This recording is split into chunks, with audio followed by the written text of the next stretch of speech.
ഉപവാസത്താൽ അത്ഭുതം നടക്കുമെന്നൊരു ചിന്താഗതി ക്രിസ്ത്യൻ സമൂഹത്തിനുണ്ട്. എന്നാൽ ഒരിക്കലും ഉപവാസത്തിലല്ല അത്ഭുതം നടക്കുന്നത്. വ്യക്തമാണ്. അപ്പോസ്തല പ്രവൃത്തി 2-ാം അധ്യായം അതിൻ്റെ 43 മുതലുള്ള വാക്യങ്ങൾ എടുത്ത് നോക്കുമ്പോൾ അവിടെ അത്ഭുതം ധാരാളം നടക്കുന്നുണ്ട്.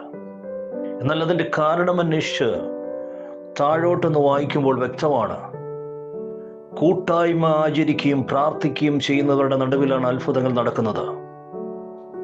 ഒന്നും അവരുടേതായ മുതലെന്ന് എണ്ണുന്നില്ല, എല്ലാം പൊതുമുതലെന്ന് എണ്ണുകയാണ്.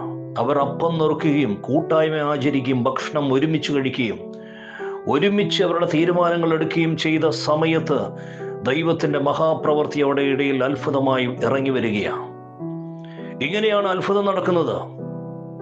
അത്ഭുതം നടക്കുന്നതിൻ്റെ മാനദണ്ഡമെന്ന് പറയുന്നത് ഇങ്ങനെ തന്നെയാണ്. അല്ലാതെ അത് ഉപവാസം കൊണ്ട് സംഭവിക്കുന്നൊരു കാര്യമല്ല.